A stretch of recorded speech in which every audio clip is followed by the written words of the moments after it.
Hello, and welcome inside to the Midlife Pilot Podcast. This is a podcast all about flying and aviating in midlife, and we're up to episode 29, being recorded on the first day of February of 2023. My name is Chris Moran, also known as the Midlife Pilot on YouTube, and really glad to have you with us here for this episode, joined as always by my co-host and friend and fellow aviator, deep in the heart of Music Row in Nashville, Tennessee.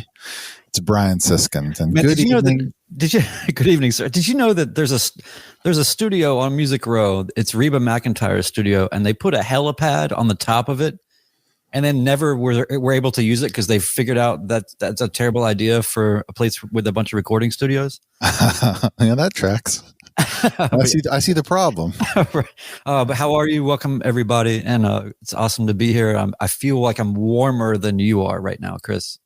Yeah, I may have made a bad decision. I was all in for the aesthetic, and it was great getting set up. I've been here for about just over an hour, and at this point, the cold has set into my bones, and my hands are deep in my pockets because it is well, while I'm fortunate to have a hangar, it is not heated, so it is quite chilly. My wife said when I was leaving, she's like, you can put a backdrop behind you or like virtualize it, and I'm like, no, that takes away from the the theme here. It doesn't feel quite the same.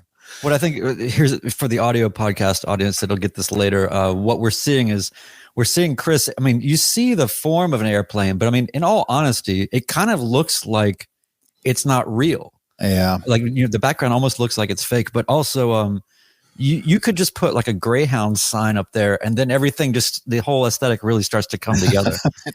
Yeah, exactly. Yeah, I could pass for that for sure.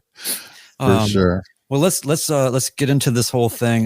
We have a great special guest tonight, and so would you like me just to go ahead and just get him in here, introduce him, or whatever? Do it. Yeah, we can shoot the breeze here once he's with us. Okay, so we all think that we're doing something by flying in airplanes with doors and chairs in them and seats in them and things like that. Well, our guest, special guest today, Tom Kubat, welcome. He's a paramotor pilot. Is that right? Paramotor, paraglider? I don't even know. Yeah, you're right. Paramotor. Okay. And has gone on to get his private pilot, is working on his instrument. And, the algorithm connected us a long time ago to where I was keeping up with you. And so it's really cool to have you on. I think you're a great video, YouTube filmmaker and somebody that is also a good storyteller. And I think that what I want to get into tonight, to everyone's benefit here, is going to be around some of these tall tales that you've told on some of your videos. So it's really cool to have you, man. Thanks for being here. Yeah, thank you guys for having me. Yeah, and so first of all, I think that the most important thing for people to understand is that like I said, you've come at it from a different angle than most people, and you have a different destination perhaps than most people, in the sense that you came at it through paramotoring. And then you have the intention of becoming a professional pilot. Most of us midlifers, although you're slightly less than midlife, so maybe that's the saving grace for you. But like, we're cooked, we're done. We can't have aspirations. But no, it's not true. But ultimately, I think it's really fascinating that while some of us might have some commercial aspiration to some subtle level, like maybe a CFI, maybe doing some little things, but not. I don't think as big of a goal as you have. So tell us about just your path to aviation, and then also where you're trying to get. Okay. Yeah. So again, thanks for having me. Yeah, man. And yeah, I guess my path to aviation, I'm a first generation aviator. So I didn't come from anybody in my family flying, nothing like that. I just, as a kid was obsessed with aviation, a lot of flight simulator and RC airplanes, things like that. And then, as I got older, I got into motorcycles and got in some motorcycle accidents and was kind of getting done with that, and realized I saw like a video on YouTube of somebody paramotoring, and I was like, whoa, that looks pretty fun. And I looked into that, And I said, okay, that's what I'm going to do. Wait, hold on.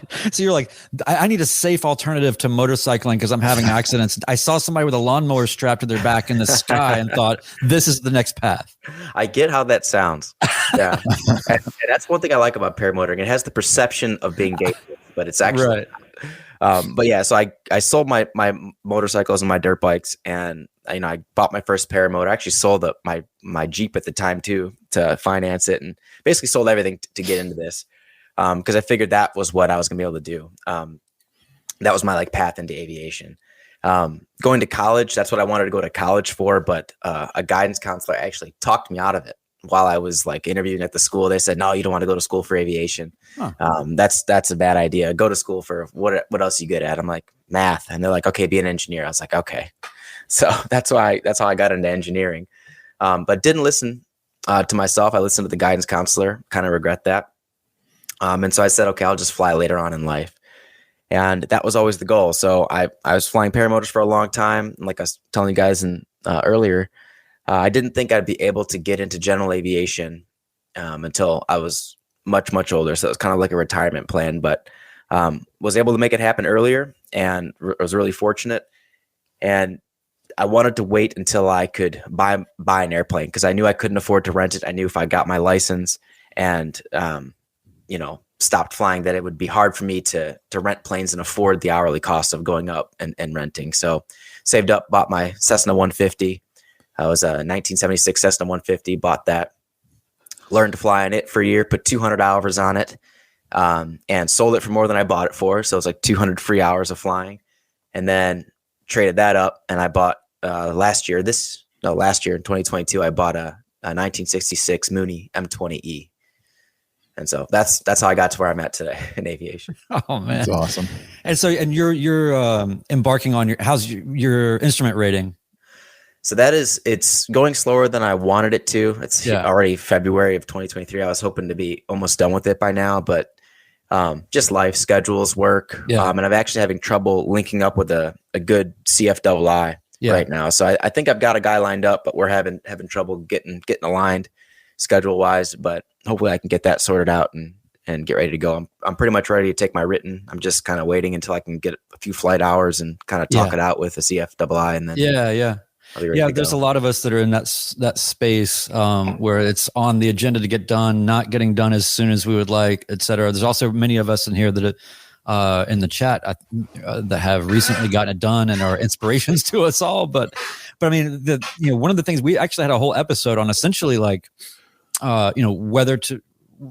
what's the value of getting your instrument rating, because as much as it's a common thing of, yes, you'll be a better pilot. Yes, you'll be able to do more. Yes, you'll be able to file. Yes, there's a lot of reasons, but I think that when you're not a person that's looking at it for a career and, perhaps someone like me, that's a renter, I'm going to be kind of more naturally fair weather anyway.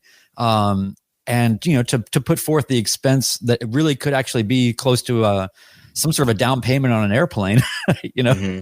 I guess, and also just, there's a lot of people we've talked to, Evans, a guy that's in our group here that, he went right into instrument training and he looks at me with having, being 250 hours or whatever, even though I'm not instrument rated, he kind of looks at me as wow, you've sort of been out there and using it and doing stuff. And he's sort of been, it's kind of like the difference between when your friends go straight from high school to college versus the guys that you go out and you're just no, I'm just going to get a job and just hang out for a while. And then 2 years into college, you're like, man, that seems like a better, what am I doing in college?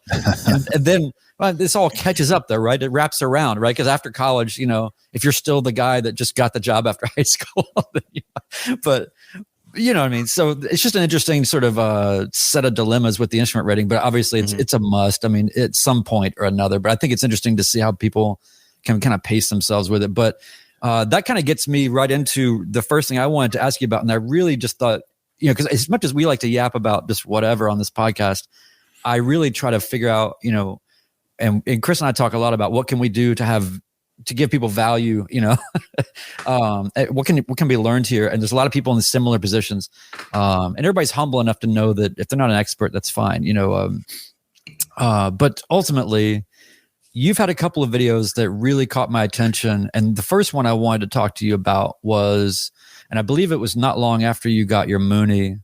But you had a video where essentially you're really, by the way, I really appreciate in your videos how you just tell stories a lot, and it's kind of like you're just flying along with a buddy, and it's a novel, simple approach. It's a very good idea. I really enjoy it because you can kind of have it on and be doing something else. Like it's not, I don't know. Mm-hmm. Anyway, so but you told the story of getting stuck over the clouds, and you got yourself into a situation that you know didn't enjoy. So can you just maybe detail that a little bit, to walk people through what happened, what got you into it, and what you learned? Because I feel like a lot of people could learn. There's a lot of interstitial kind of weird stuff, right? Like when you get out there after your PPL where they don't train, you kind of know, like don't fly into IMC, of course, but there's all this kind of like, is that okay? Like there's a bunch of like intermediary decision making.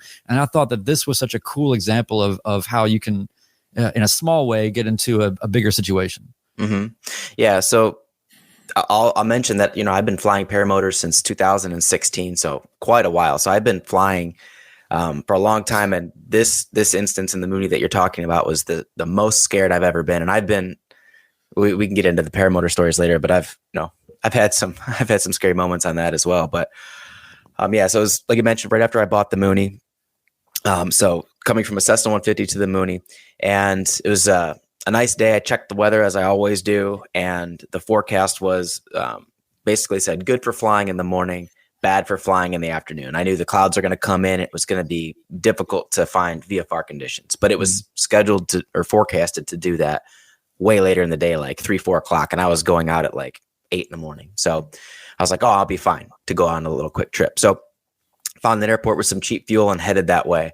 And what ended up happening was that as I'm flying, I get to where I was going, and it was like one like cloud fog layer right over the top of the airport. And I was like circling, and I was like, I could see everywhere around it, but I couldn't get to the airport, and I couldn't see the airport. And I was talking to ATC at the time, and I heard people requesting the RNAV, to get into that airport. I said, well, if they're shooting approaches in there's no way. So I just told the ATC, I'm just going to change my destination. I'm going to go back. The issue was also that I was running not low on fuel, but I was at the point where I needed to start making a decision on where I was going to go to get fuel. So I turned back and I flew like kind of toward home, but toward another airport. And as I'm doing that, the weather is just closing in and just extremely fast. And I got to an airport that I could have landed at, and I figured, I got enough fuel to get home. I'm going to try to do that.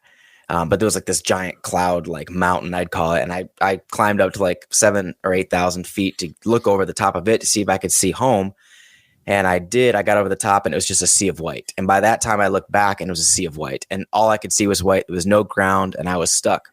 And I just kind of thinking back to that. I was like, my heart rate started pumping. I started sweating, and I had never been in a situation in aviation where I've been actually nervous. I've always been very confident and very, like, I suppose, lucky, but I do my due diligence, and I try to, practice safety, and, I'm usually pretty careful, but my heart rate was pounding. I was just started thinking about my kids and everything. I was like, no, stop. And I was like, cause I was getting real nervous and making more poor decisions. And I basically just calmed myself down. I was getting low on fuel. As I mentioned, I could see really far that there might, how you can see in the distance. Sometimes you can't really tell if it's the edge of a cloud layer, just like a horizon plane tricks on your eyes.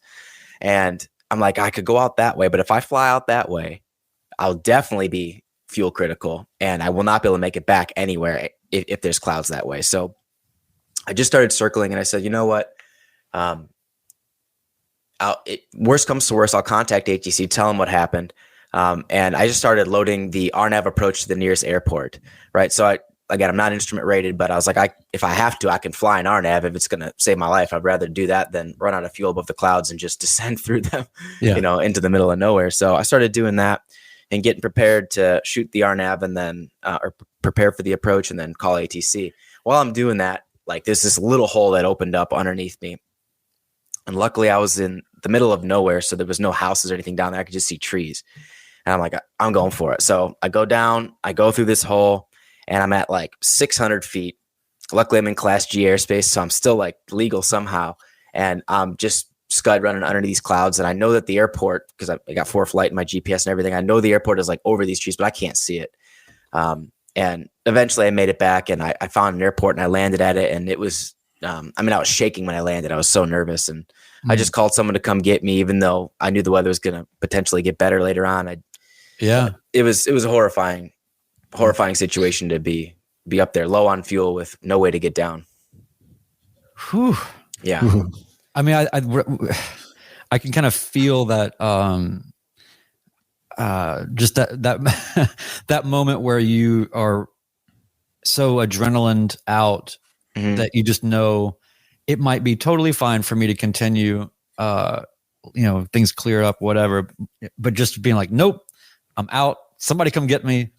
Yeah. It's really good. And while I was in the plane, that was like the moment, like the turnaround moment for me was when I realized, I can fly the plane. I know how to fly this airplane. I have an idea on how to set up for approach. I do a lot of flight simulator too. I've got hundreds of hours on flight simulator. Nearly all of it is practicing IFR approaches. So procedurally, I understand it. But when I realized that freaking out, I was like making poor decisions in the cockpit. I was like, this is not going to help. And so I just calmed myself down and said, we're going to fly the airplane and we'll be okay. I was kind of telling myself that. But when you asked me earlier, what could I have done better? Because like I said, I checked the weather and it was not forecasted to do that. But what I didn't consider was the difference going from the 150 to the Mooney. So the 150, a 45-minute flight, which is what this flight was supposed to be, 45 minutes, was like a local flight in the 150. 45 minutes, I'm around home, right? So that local weather is still around me. But in the Mooney, 45 minutes was 100 miles away or whatever it is, however far. So I was super far away, and I maybe didn't check the weather over there. That's what I'm thinking. I can't think back, but maybe I didn't consider the weather in that area. So I think of all the weather components, to me, clouds are the hardest to forecast. Like something happened to me similarly on my first flight review just a few months ago. I had a CFII instructor with me to do my flight review, and we left out here. It was supposed to be VFR all day. We weren't in the air 30 minutes, and we looked around, and all the fields in our area went IFR, and we were in the similar situation. We were above the clouds, couldn't get down anywhere, and ended up a joke with people. My first ever flight review turned into 0.6 of actual IMC log time for me, and an approach to minimums into my home airport. Like, it was the best flight review of all time. I mean, it was it was freaking awesome. But I was like also fortunate to be in a IFR certified airplane with a CFII, doing my flight review, and so I had all of the ways to get home without all of the fear that goes with it being by yourself. And so I just think clouds are so hard. Clouds just never seem to do what you think they're going to do. Yep. Yeah. They've stranded me so many times. Also, there's that whole thing of, when you're training at the private level, there's just only so much exposure you get to just kind of what things can just sort of look like. Like Tom, when you were talking about, like, I could kind of see far off, and I'm not sure, it was sort of like, was it a mirage or was it there's just a lot of that nuance that you kind of just have to get out there once you get your certificate and start to kind of, figure out, okay, when things look like that, it kind of means this, there's not a key for it, Yep.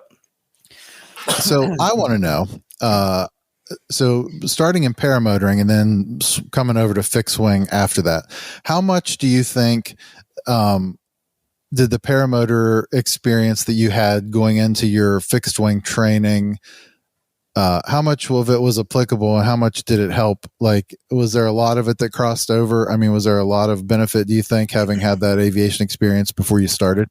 So I've been asked this question a few times, and I don't know, because I was so, I guess, obsessed with aviation aside from paramotoring that I can't tell what would help me more, right? Like I said, I've been into flight simulator from, since I was a kid. And so I've done a lot of that. I've had friends with airplanes that I was able to fly in.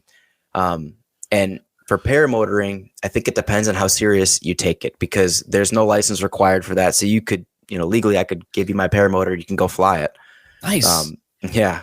So Thanks, man. I wouldn't recommend it, but so you get a whole like, I don't know, spectrum of people in paramotoring. You get people that just think it looks cool and they literally buy it off the internet and go try to fly themselves. And sometimes it works, sometimes it doesn't.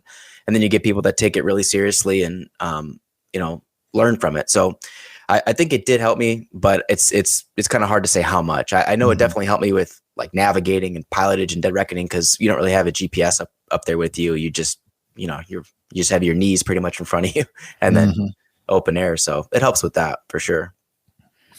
But I also don't really fly I do a lot of aerobatics on my paramotor, so I can't really do that in my Mooney. There's limits, I suppose. You have to follow. Hey, so the other thing I wanted you to run through real quick, and then we'll take some of these questions and all that for you. But you had another scenario that I thought was really interesting. We've got some people that have just recently passed their check rides. Congratulations, Steve Cross, for passing his check ride last week, I think it was. He passed his check ride, and the weather's just been straight garbage ever since. So he's just wilting on the vine with this new certificate. But a lot of us, you get out there. Another thing you don't get training in, and we talk about this a lot too, is just what it is to deal with passengers and how best to orchestrate your flights with people and all of the things that can go along with that. And I thought it was really interesting, your video about, and again, it's just you telling the story. So we didn't have to watch the horror show.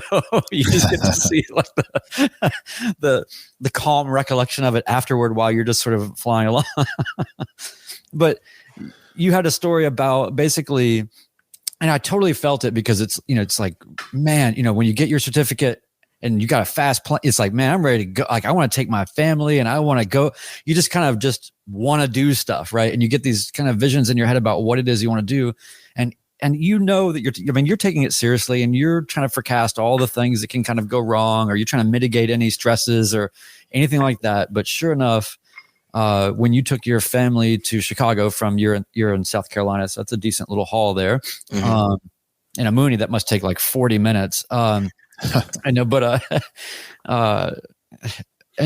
40 minutes and like 100 gallons of fuel. No, but no. So you did this flight, and some things went kind of crazy in a few different ways. So maybe if you can just recount for us, because I really, and from the standpoint of, if you could talk to a new pilot that's eager to get out there and do stuff, right, to fly with your family or to take longer trips, but maybe tell us that story. Sure.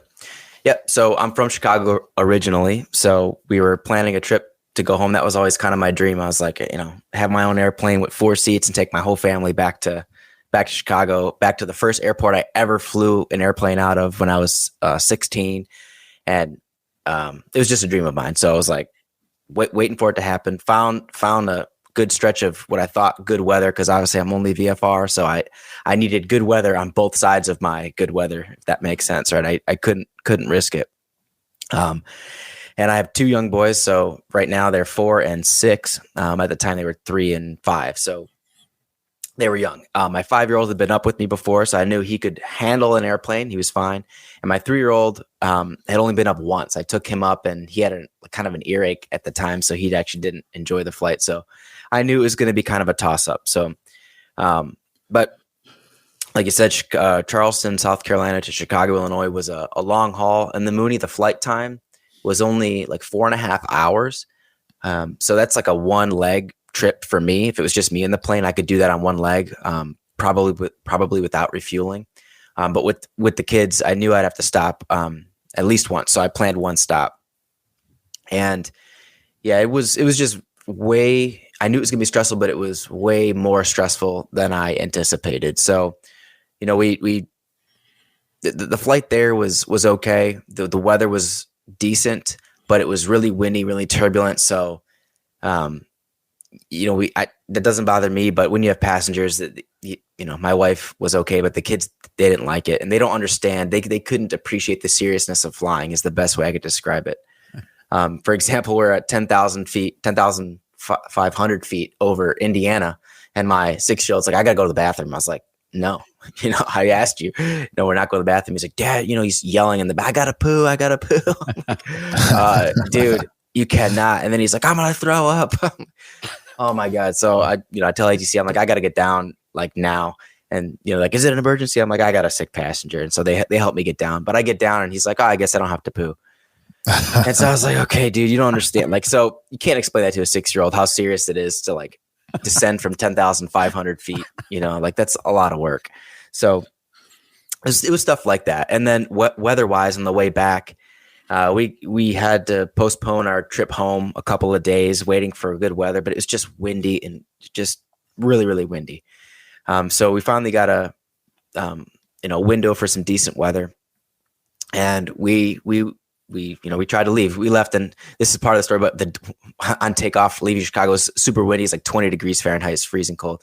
And on takeoff, my wife's door popped open, and in the Mooney, you just cannot get it closed in flight. So the kids are in the back screaming, no, we don't want mommy to die. They were saying, I was like, it's fine. It's fine. I'm yelling, and my wife is like scared, and it's all windy in the cockpit, and she's holding the door. I was like, hey, hold on to the door. We'll be fine. We'll land. And that was on me. So that's actually kind of an embarrassing thing for me to say, because, I checked the door. I pushed on it like I do on all my checklists, but I didn't check the door and the handle. Right. So I pushed on it. It didn't open. So I was like, oh, it's good. Now I know. Push and check the handle. So it's amazing how many things, by the way, are just like, that's never going to happen again kind of things that happen. Right. Yeah. But by the way, and I want you to continue, of course, but I just wanted to say, like, you're kind of glossing over this, but to have a bunch of wind in the plane, the door open, trying to figure out if your wife can get it shut, knowing that she probably can, or that you can't, the kids screaming, people feel like they're going to, it's like it's like an airplane movie, but not funny. And it was like 15 gusting like 30 that day too. It was really, really windy, and it was not down the runway either. It was cross. So it was just a stressful day. Oh man. I mean, that's a lot. It was, yeah. And then, we landed, got the door sorted out and took back off. And that flight home was, because I'm not IFR and I don't have any kind of de-icing capability on the airplane. It was a lot of avoiding moisture because it was really cold, and I was terrified of icing. And looking back, I think I was more terrified than I had to be, just because I was ignorant to it. But I've since flown with a good buddy of mine who has experience flying in icing, because his Mooney has de-icing capability on it. So, he's kind of telling me where you have to start worrying about ice and how fast it actually accumulates, things like that. And for me at the time when I was flying back from Chicago, I thought you touch a cloud and you just are covered in ice. You know what I mean? I really didn't know how fast it accumulates. And I also wasn't willing to risk it with my family on the plane. So it was a very interesting trip home. We flew like at 1,500 feet over the entire state of Indiana, which is pretty crazy to fly that low, that long. Yeah. And, I'd say the last hour and a half of that trip was actually amazing, because I was able to get up to 11.5 finally, and I had like a 60 knot tailwind. So I was, over 200 knots over the ground, and that was pretty fun. But moral of the story, not doing that again, at least till I'm IFR rated, and probably until the boys are a little bit older and can appreciate the seriousness. So Tom Kubat is our guest on the podcast tonight. He's on YouTube at youtube.com/Tom Kubat, and a lot of people talking in the chat. If you're catching the audio version of this podcast, we record every other Wednesday night at 8:00 Eastern on the Midlife Pilot YouTube channel. And Josh McElhatton, who is a friend of ours, says flying with family is the reason he got his license, and they're loving the travel freedom. It gets easier as they get older, no doubt. He has teenage kids, and so that's definitely a different don't worry, Tom, it'll be fine in just like 12 years. Just hang on. Hey, by the way, Tom, so real quick, you want to become a professional pilot. What flavor, what do you want to do? I mean, obviously you're hell-bent to do it. I appreciate how motivated you are. We're all kind of insane in that way. So it's just nice to see other people with the same kind of affliction, but everybody's got their own special flavor of aviation addiction. And I appreciate that you're going professional. What's your aspiration there? So people ask me this a lot too. And, to be honest, I don't really know yet. If I had my way, I'd be flying business jets. And I would not have the same mission any 2 days in a row, something like that. Right. I like the idea of flying into small airports, not knowing where I'm going, things like that. But I'm also not against flying, regional airlines or even in the airlines. Right. I really enjoy flying. I love pretty much everything about it. And but if I had my way, I'd be flying like a Cessna Citation CJ4 into some cool airports. That's kind of what my instructor, my private instructor, that's what he's doing now. It's just like for a private owner, and he's just kind of doing that thing. But real quick, I wanted to say before we get to Ben's thing, and we'll have to introduce Ben to Tom. But so when you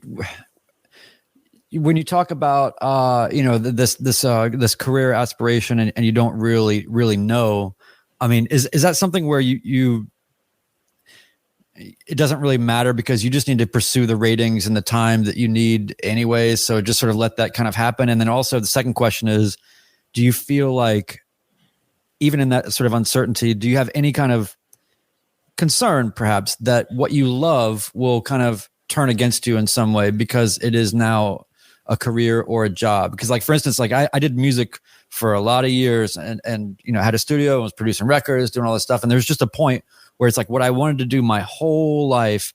You get to a point where it's like, wow, this looks, feels, smells, and is everything like what I've always wanted to do.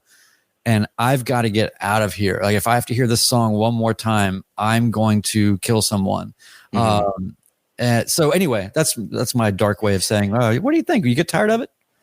I've thought about that. I think the answer to that is no. I mean, obviously it will be a job, so there'll be that part of it. But I think maybe had I gotten into aviation, in college, like I wanted to, I'd be more at risk for that happening. But I've been, I've got an office job. I'm an engineer. I'm in supplier quality for a really, really big company, and I have an office job. So anything's better, right? Yeah, I don't know how to say. I always say that I'm very grateful for my job. Very, very grateful. It, of course, allowed me to fly. I've got it, can support my family on it, things like that.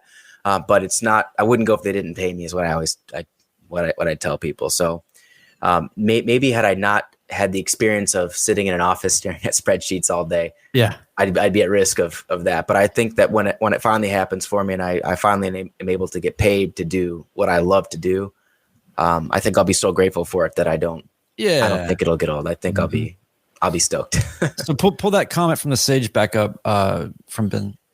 Yeah, Ben Singer, the Sage, as we affectionately refer to him, said, I've been watching Tom's videos for a couple months now. I have never seen anyone with better checklist discipline than he. I strive to run checklists as well as he does. Nice. That's a point of emphasis for you, I guess. That's something you take very seriously. I do, yeah. I take everything in the airplane very, very seriously. In fact, my wife was telling me the other day, she's like, yeah, I like flying places, but she's like, it takes you like 45 minutes to just get off the ground. I'm like, yeah, like it's always going to take that long, because I do lengthy pre-flights. I checklist every time. I don't skip on that ever. That's good. Todd has a question for you as well. He says, I love your videos, especially the Cessna 150 videos. So my question is, am I nuts to be a grown man who wants a Cessna 150? I suppose it depends on how grown he is, right? Yeah, exactly.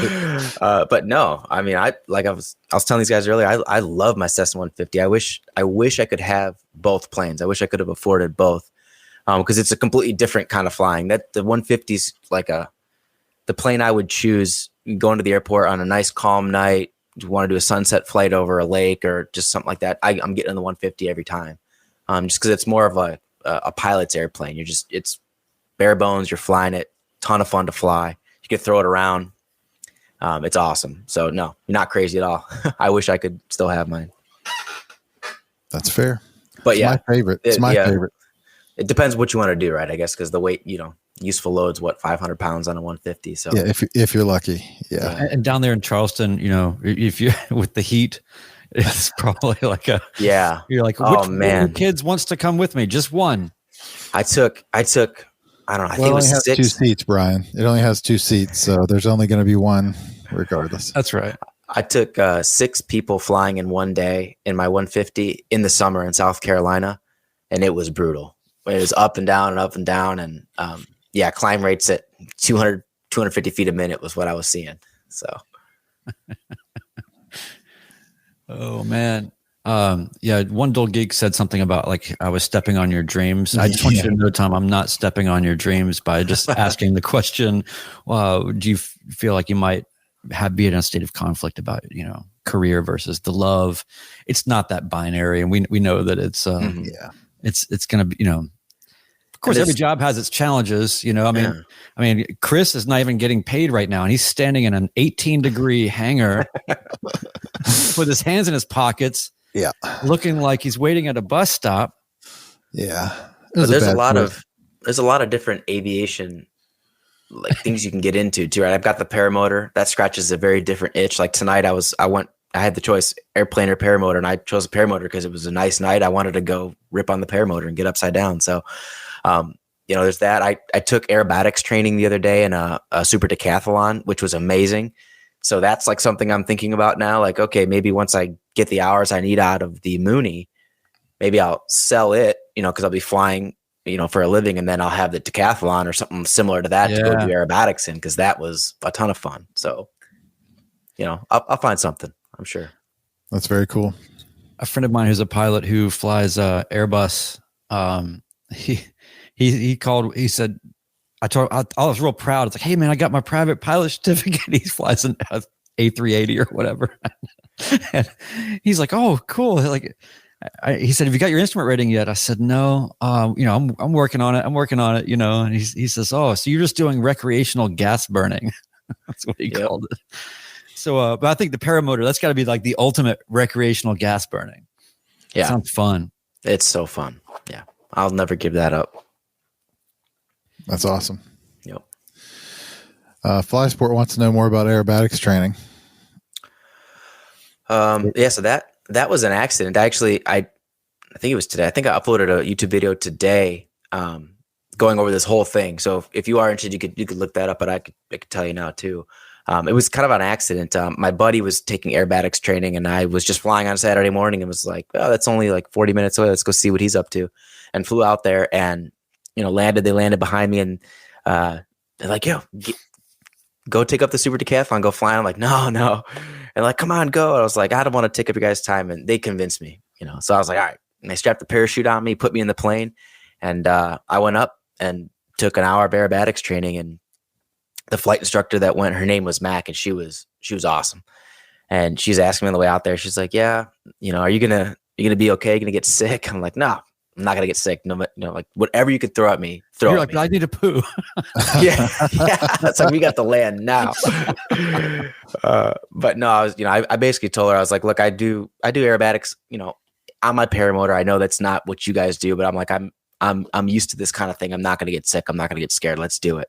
And so she put me through it, man. And we did everything. We did, loops, Emmelmans, aileron rolls, barrel rolls, Cuban rolls, sustained inverted flight, hammerheads, which were a ton of fun, just everything, man. And it was epic. And of course, I didn't have any cameras on me. I was so pissed, but I'm gonna go back and do another, a few hours of training with her. And she told me, because I told her I have a YouTube channel. She's like, yeah, come back with cameras. We'll strap them on the plane and we'll go through it. So yes, yeah, it's gonna be fun. But it was awesome. It was cooler than I thought it would be.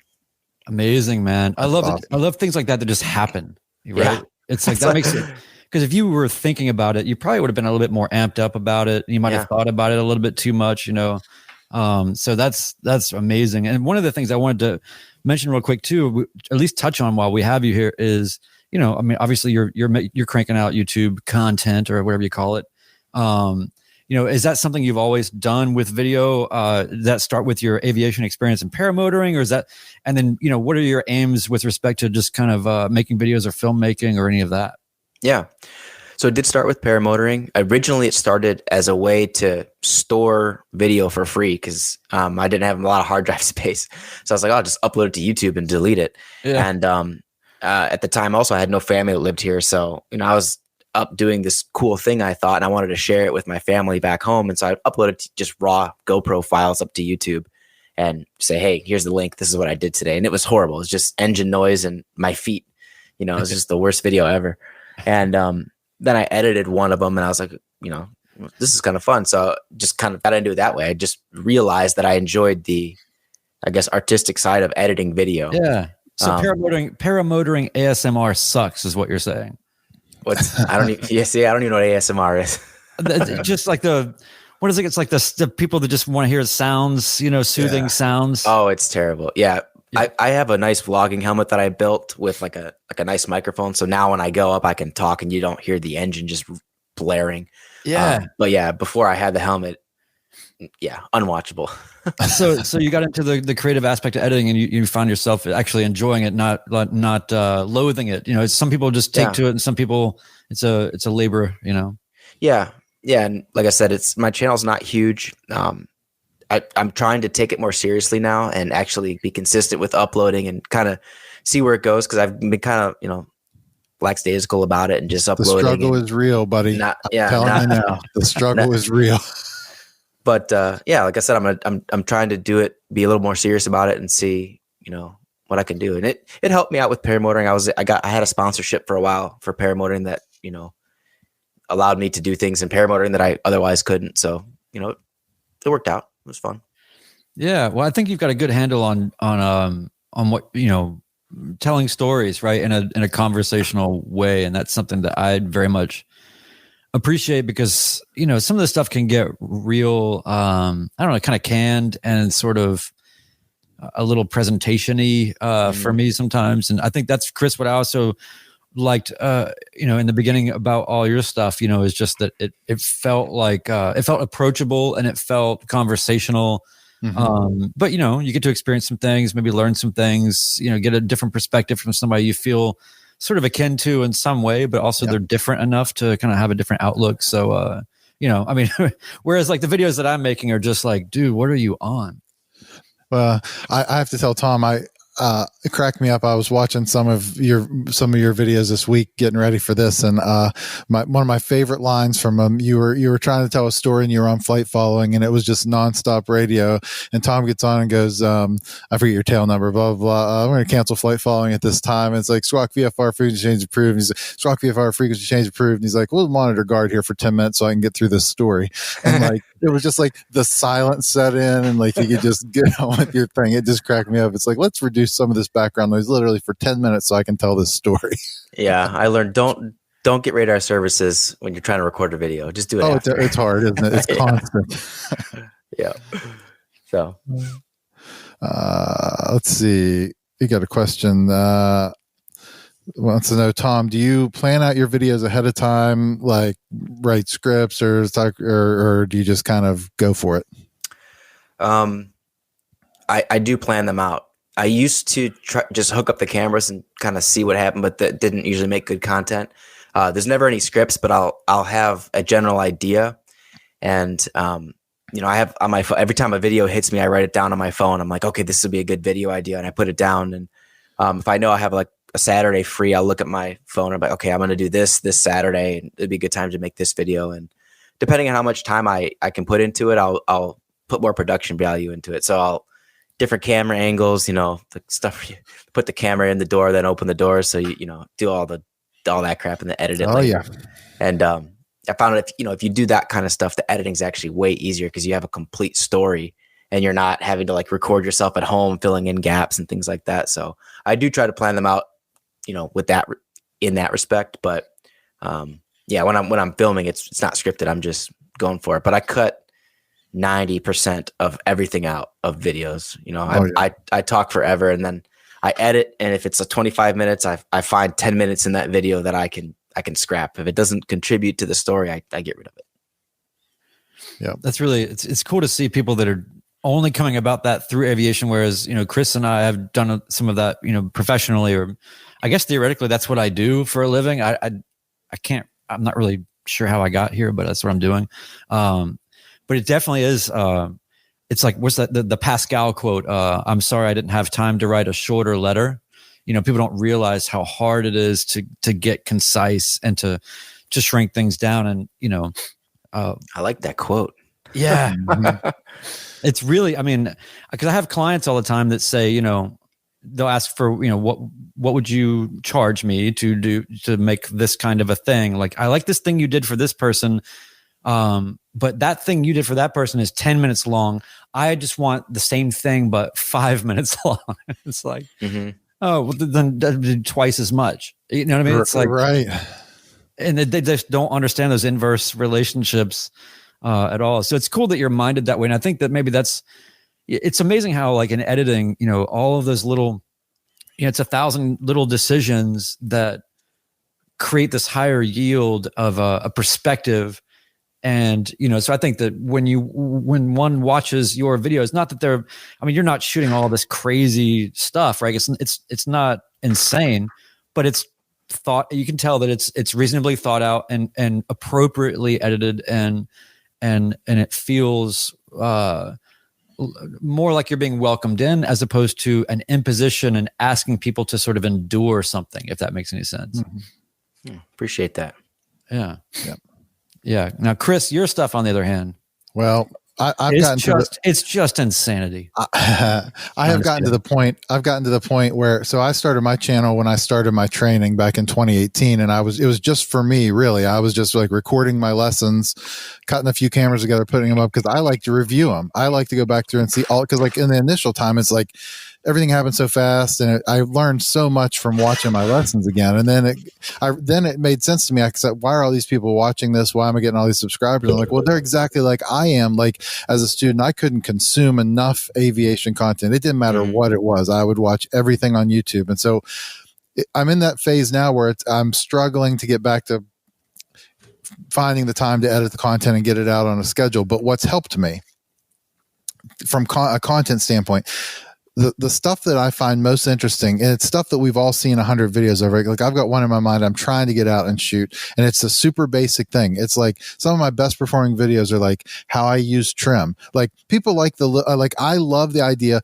Trim is one of my, I love to preach about trim. I love to so it's cruise control. You're trimming for airspeed. Like, once people get the concept of what trim really does, it's like a light bulb experience for people. So I made one of those, one of my best performing videos of all time on YouTube.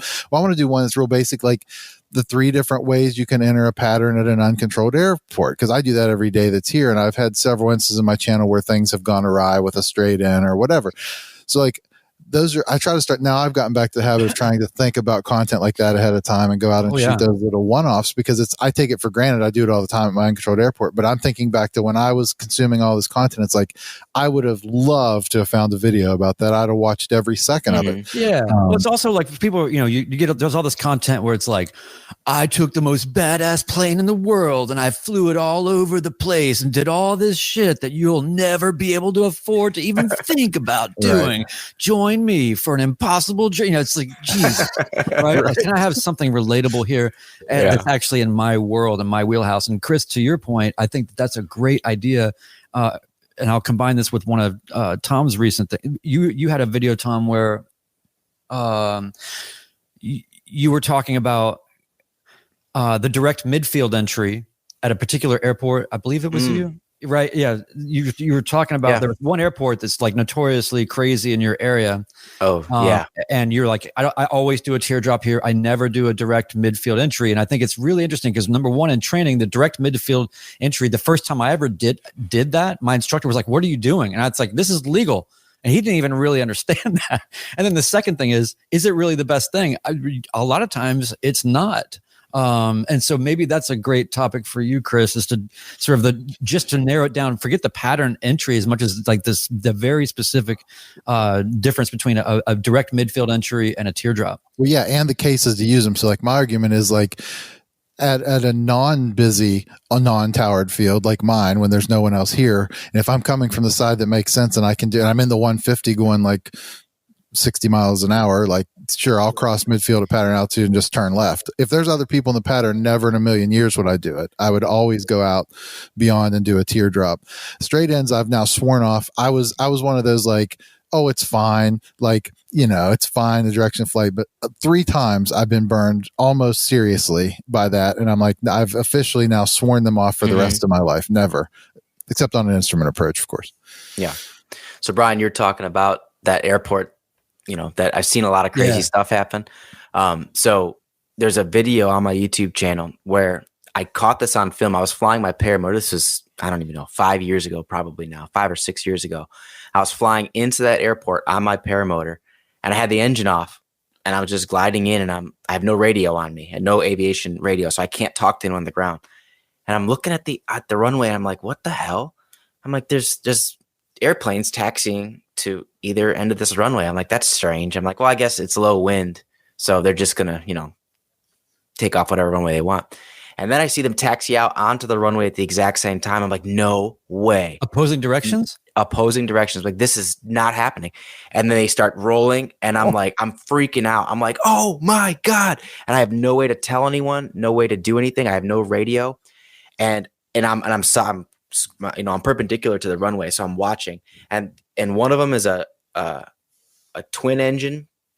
What was it? It was a Baron or a Cessna 310, one of the two. And the other was a biplane, and it was like a brown biplane. It was hard to see. If you watch the video, watch it in high def and look closely, you'll see it. But they're doing this, and they just go, oh. And but for me, I couldn't see. I was about to see, the most incredible accident, and it was insane. Just insane. And I landed. I'm telling my buddy, I'm like, did you just see what happened? And he's like, yeah. And I'm freaking out and putting away my wing and my paramotor, and the guy in the twin engine comes back, and he lands, he gets out of his plane. I'm like, dude, that was crazy, huh? He's like, what? I'm like, what? I'm like, you almost died. He's like, what are you talking about? He got all mad at me. I'm like, you took off, and there was another plane taking off on the room the exact same time. You guys missed by like inches. And he just got pissed at me. He didn't want to hear what I had to say. And I was like, all right, bud. I was like, I have it all on video, but so I posted it. Wow. It was insane, man. Dang. Yeah. That's crazy. I've never heard such a thing happening, but I know that it does. I'm sure that it does.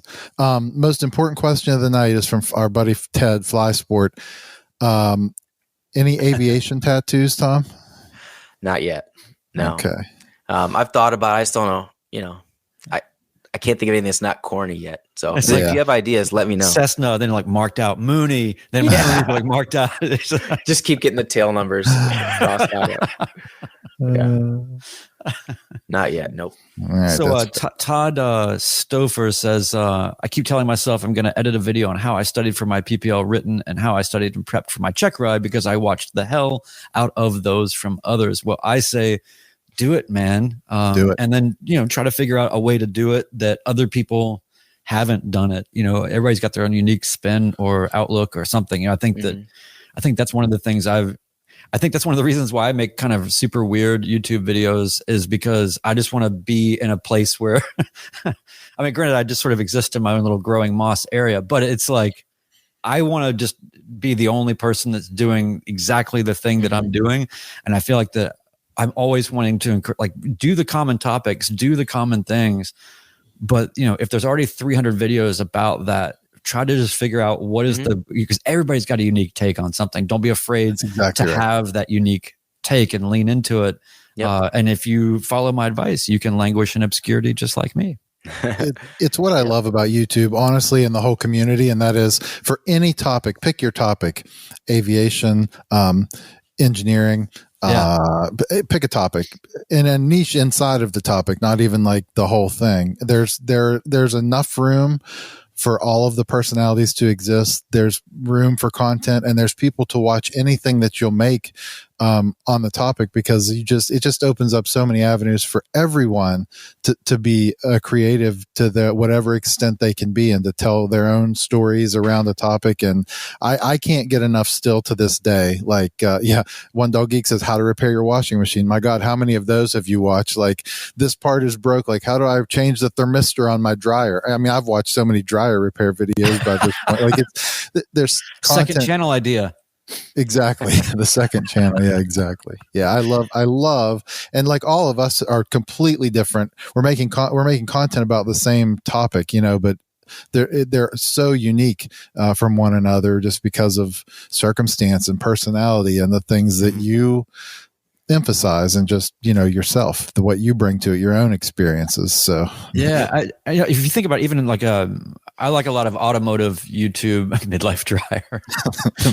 That's a good one, Mr. Geek. In the automotive YouTube world, which I definitely I'm guilty of being in that world, but the idea that like somebody like Vice Grip Garage can have gazillion million followers, and his videos are an hour and a half long. There's nothing about what he's doing that would any conventional YouTube enthusiast or person would say that's got to be the worst idea ever, to have an hour and a half video, and all of his videos have millions of views. There's just no rules, man. You can do whatever you want. It's the revolution is not being televised. It's on YouTube or whatever, right? So I just want people to lean into it, have fun, and do weird stuff. Yeah, it's gonna sound weird, but I make videos that I want to watch. Yeah, and I actually enjoy going back and watching my own videos. Yeah, it's like a strange thing. Sometimes I'll pull them up and I'll just relive the experience, and I'll also critique them like, okay, I should have cut all this out. This is not worth it. But that's like the whole thing I do, is I make videos that I'll enjoy watching, or something that I'm looking for. So let me ask you this: do you ever have, and Chris, this is for you too, do you ever have a moment where, like, I don't know what it is about the way that we perceive what we make, but you can edit something forever on your computer, and you can render the file, and you can rewatch it as a rendered file, and it already starts to kind of feel like it's starting to kind of work against you somehow because it's decided on, but you're like, no, there's nothing really wrong with this. I'm just going to go with it. And then there's something about you put it on YouTube, and as soon as it hits YouTube, if you go and watch it there, you're like, oh God, like, why didn't I cut that? Like, what is that? Like, how is that? Mm-hmm. How does that window of perception change just on publishing? Do you guys experience that, or just me being weird? No, I definitely do. And I think it's because the subconscious, I already know from the time it's hit, it's, the first couple hours, it's got 100 or 200 view, whatever, people have seen it's out there now. I'm not the only one. Once it's hit YouTube, I'm not the only one seeing it anymore. Like, I just think I get super caught. That's part of my problem, Tom. I told Brian, we're not going to get deep. We got 2 minutes left, but I get really stuck sometimes. Like, I don't have anything worth publishing. And so I just don't. I mean, I just feel like, and Brian we'll have to share someday with you his whole nobody cares philosophy, but it's, the idea is just that, like you just said, I think you hit the nail on the head. Like, I also try to make things that I want to watch. And I sometimes get caught off guard by commenters are like, oh, he's using the stupid music again, or he's done this, or this would be better without the music. I'm like, forget it. I mean, I'm not making it for you. It's not elitist. I'm just saying I'm making the content that watch it or don't. I mean, if it's not your thing, it's totally fine. There's plenty of content for everyone, but it's just like, I get real hung up on disappointing people or publishing something that's not, that I just feel like isn't, I don't know. You get to a certain point, and then that becomes the thought, and it's a problem. I got to get out of my own way and keep publishing what I want to publish. That's what it is. Yeah. Hey, real quick before we get out, Ben Singer says my next video will hopefully be how to land your single piston airplane at KATL. So he's coming up on 1,000 hours. Is that right? And so he's looking at making it big. He wants to go land his thousandth landing, right? 1,000th landing. Yeah. Sorry. At Atlanta. That'd be cool. And don't even edit it, man. Just hit record and show it to us. Man, that's just so cool. That's you could do like 2 a.m. or something and pay $150. Yep. Is that what it costs to land at Atlanta? Something like that.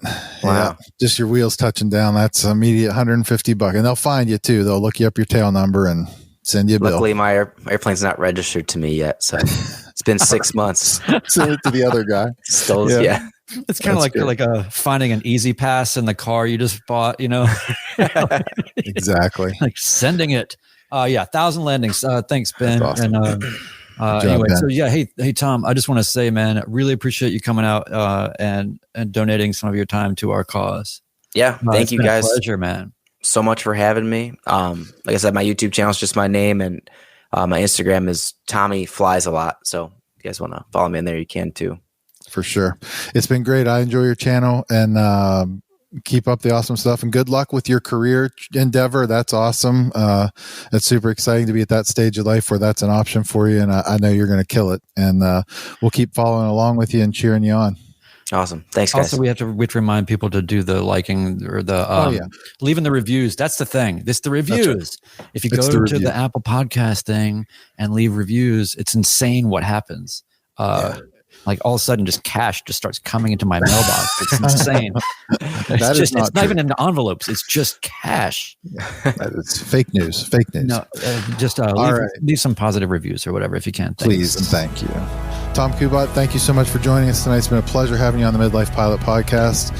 Brian, thank you as always, and thanks to the audience. Episode 29 is in the books, and we'll see everyone again in 2 weeks. Right on. And Tom, stick with us. We'll be with you in the green room after for a moment. Right on. Thanks, guys. See you later.